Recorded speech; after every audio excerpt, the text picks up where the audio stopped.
Hey guys, what is happening, and welcome to another episode of Ultimate Team Possible Legends. This is a small series that I'm doing, looking at possible legends that could be put into Ultimate Team, whether they're in next year's game or whether in the years after.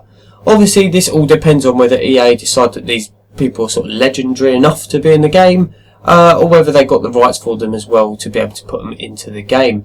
So let's go in and have a look at the 3 players that I have chosen for today's episode. So moving on to the first player, and we have got Edgar Davids, and this guy was definitely one of my most favourite players when I was growing up.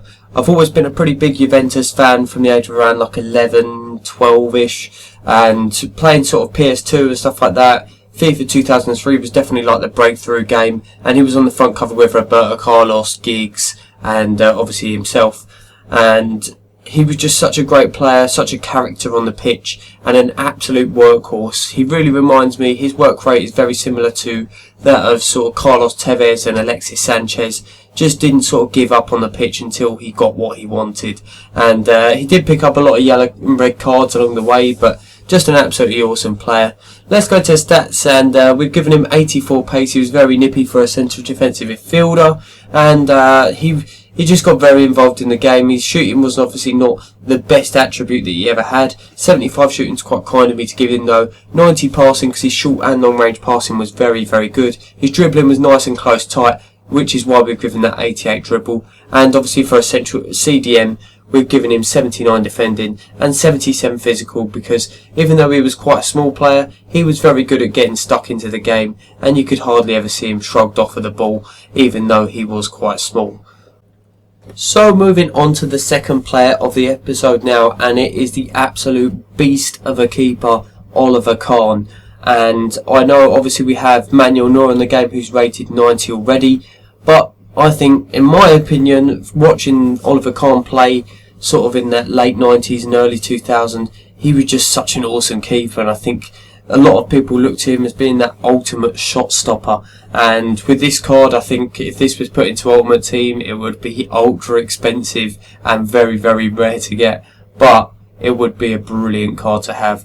Any team that sort of played with him in goal never had that worry of, you know, even if the likes of Andy Cole and Dwight York back in the day were getting through on goal, Oliver Kahn was always going to be the wall that was going to be very hard to beat.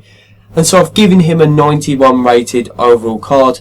85 diving, very strong diving. His handling was also very good. That was his main thing, I think, for me. He was just that massive shot stopper, massive hands. You could never worry about him in goal.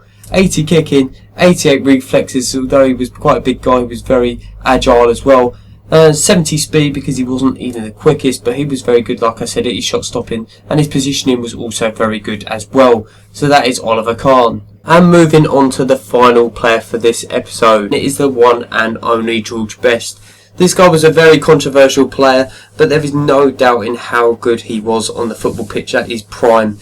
Obviously it's quite a difficult one, because unfortunately he did pass away quite a while back, and it would be the debate of whether EA would be able to get the rights. I think it would be having to contact his family and that sort of stuff, but you know, we're looking at people that we'd like to see in the game, and this is one player that we definitely would. He was absolutely unstoppable at Manchester United in his prime, and along with the likes of Bobby Charlton and Dennis Law, he was up there and definitely one of the top men in the team.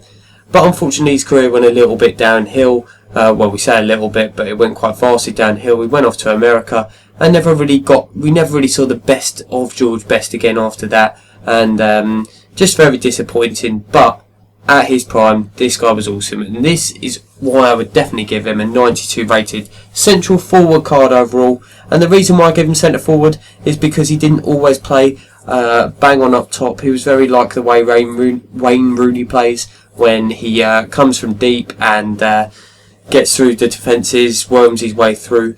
We give him 87 pace, 88 shooting, 79 pass, 95 dribble, because he just weaved in and out of defences, made it look absolutely easy. Obviously defending we wouldn't really worry about, because that wasn't one of his main attributes. And the physical would rate pretty high at 70, because he rarely got shrugged off the ball by players, and was very strong considering he wasn't the tallest of players on the pitch. So yeah, this has been episode number 2 of Possible Legends. If you have enjoyed this video, please let me know and we can try and put some different players in for the next episode, and drop a like if you have enjoyed as well. Thank you very much for watching.